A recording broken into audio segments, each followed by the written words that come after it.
afternoon. I am Cielo Contreras from the Cafam school, a grade student. It is a pleasure for us to interview you about your life experiences during the pandemic. Okay, start. What is your name?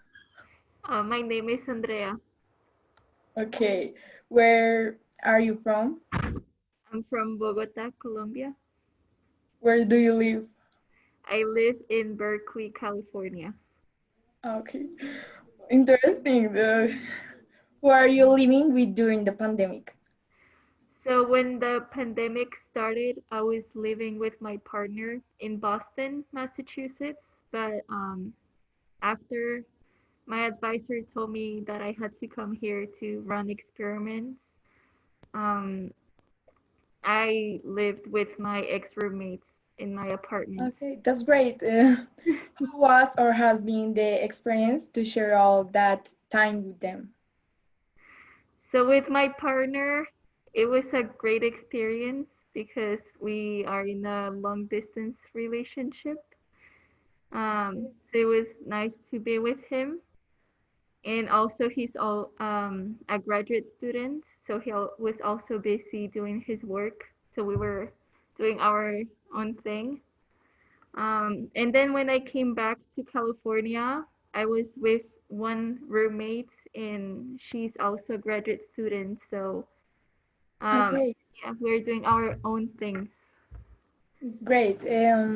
Tell us, how did you manage your time at the beginning of the quarantine, and how do you think you have improved the use of your work, personal and family thing, and family time, pardon. Sorry. Um, so it wasn't that difficult to manage my time. Usually have a calendar with things that I have to do, and I still was busy, so I had a lot of things to do. So it was just making sure that I was sleeping 8 hours and eating properly. Um, so it was having a Google Calendar with things to do and a to-do list. And then with family, it just calling them on the phone. Okay. It's Uh, great. Cool. Interesting. Okay. What has been the most difficult thing you have or had to face in this time of pandemic, and how do you think it has strengthened you? so the hardest thing is not seeing my friends in person and not being able to go grab dinner with them in a nice restaurant. So that has been really difficult, but that has given me time to contact friends that live in Colombia. So I've been talking to them, also to other friends who lived in the East Coast where I moved the first time. And yeah, that has strengthened my um, bond with my friends Okay. that live far away. Yeah. What has been the news or situation that has affected you the most, and why? So, seeing the president that we have in this country stresses me out a lot because he doesn't believe that the virus even exists, and he doesn't think that the United States is in trouble, and he thinks it's a joke, and he doesn't care, and he only cares about money and politics, and not about the health of other people. Okay. Well, what obstacles do you think local communities need to recognize and overcome of this juncture for humanity? So I think they have to understand that even though the president is not the best leader we have right now, that we have to be independent and understand that the virus is real and that the pandemic is real, and that even though many young people might not be affected. They might carry the virus and infect other people, like the older community.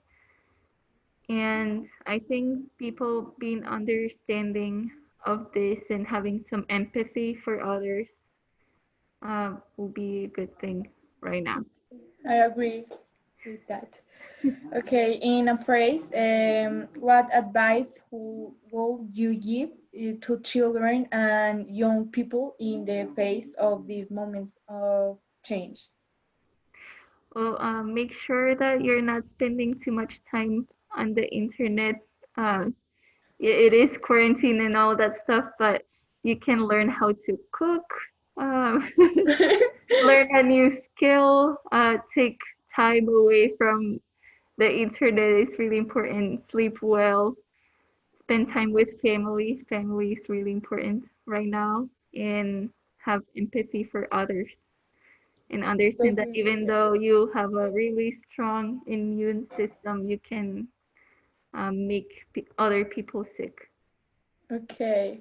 Okay, thanks a lot for your time and for giving us this opportunity for generate empathy among cultures in challenge time. Thanks. Thank you very much, dear Cielo and Andrea. But before you leave us, Andrea, I want to ask you something.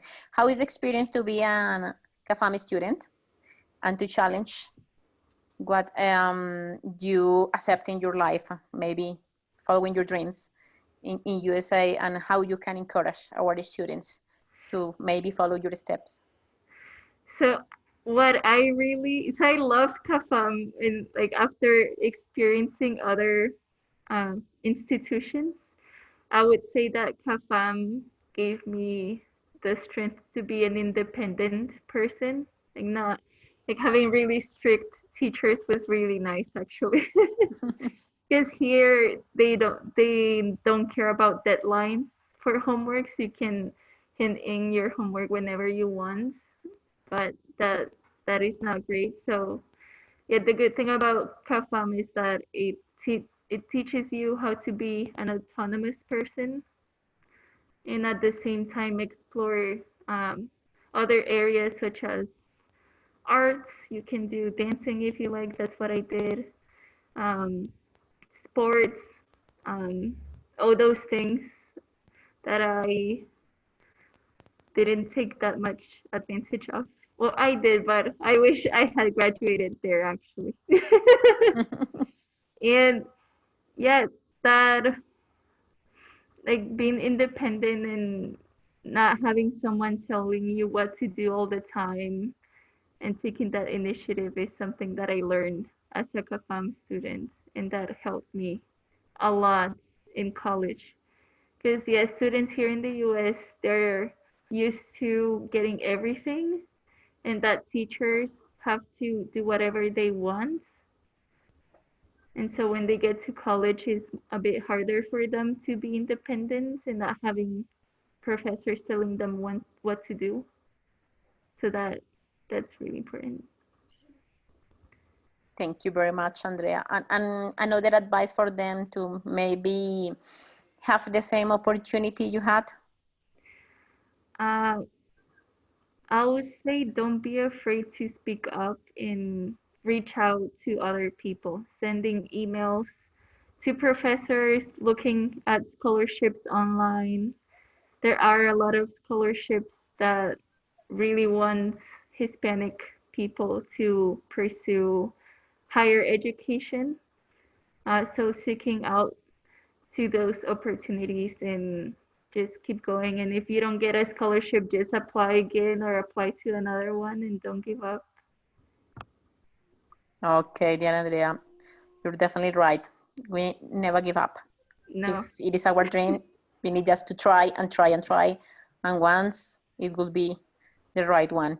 Okay, my dear Andrea, dear Cielo, thank you very much for your time. Thank you. It's nice to I see you know, Cielo, again. for you, it's been a challenge.